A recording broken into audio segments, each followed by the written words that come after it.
আসসালামু আলাইকুম সবাইকে। আমার কিউট কিউট আপারা, ভাইয়ারা, দাদারা, দিদিরা, আশা করি আপনারা সবাই অনেক ভালো আছেন। প্রায় 2-3 দিন হলো আমি একটু ব্যস্ত, তাই ভিডিও আপলোড করার সময় পাচ্ছিলাম না।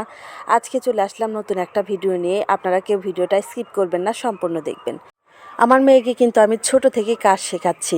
আপনারাও ছোট থেকে কাজ শিখে নেবেন, কারণ আপনার বাবা যতই ধন সম্পদ থাক না কেন, শ্বশুর বাড়িতে গিয়ে কিন্তু আপনাকে কাজ করেই খেতে হবে।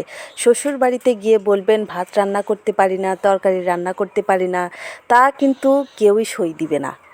আগের দিনগুলোর কথা কী যে মনে পড়ে। বাবার বাড়িতে পায়ের উপর পা তুলে খেয়েছি, ঘোরাফেরা, বন্ধুদের সঙ্গে আড্ডা। বাড়ির কাজ বাজ তো দূরের কথা, বাড়ির মানুষের সঙ্গে দেখা করারই কোনো টাইম পাই নাই। এত বড় লোক আছিলাম, বুঝছেন আপনারা। আর আজকে অন্যের বাড়িতে এসে কত কাজ করা লাগে, সারাদিন খালি কাজই করা লাগে। কাজ করতে করতে মাজা ব্যথা হওয়া যায়, তবুও কাজ করাই লাগে। তাই তো আমার মেয়েকে আমি আগে থেকে কাজের একটু ট্রায়াল দিয়ে নিচ্ছি, যেন ওর আর পরে কাজ করতে কোনো অসুবিধা না হয়। আমার মেয়েকে কিন্তু কাজের কথা বলা লাগে না। আমি কাজ করতেছি দেখলেই আমার মেয়ের সঙ্গে সঙ্গে আমাকে হেল্প করার চেষ্টা করে। আমার কিউট কিউট আপারা, ভাইয়ারা, আপনাদের কাছে অনুরোধ, আপনারা আপনার বাবা মাদের সঙ্গে একটু কাজ করবেন। তাদের অনেক হেল্প হবে, তারা একটু আরাম বোধ করবে।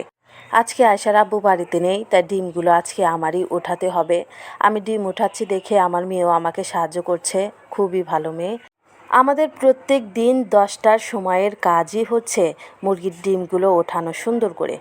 আজকের ডিমগুলো অনেক বড় বড় হয়েছে। 3টা ডিম আমার হাতে আটছিল না। তার আগে একটা কথা, আপনারা কে কোথায় থেকে আমার এই ভিডিওটা দেখছেন অবশ্যই আমাকে কমেন্টে জানিয়ে দিবেন। অনেক কষ্টে তিল তিল করে গড়ে তোলা আমাদের এই খামারের ভিতরে যখন আসি তখন খুবই ভালো লাগে। মনে হয় যেন প্রশান্তির ঝড় বয়ে যাচ্ছে মনের ভিতরে। কিন্তু যখন দেখি এই মুরগিগুলো অসুস্থ, তখন কী যে খারাপ লাগে বলে বোঝানো যাবে না, নিজেরই চোখে পানি চলে আসে। গতকালকে কি হয়েছে জানেন? খামারের ভিতরে এসে দেখি হঠাৎ করেই একটা মুরগির পাখা ভেঙে গেছে। সেটা দেখে তো আমার খুবই খারাপ লাগতেছিল।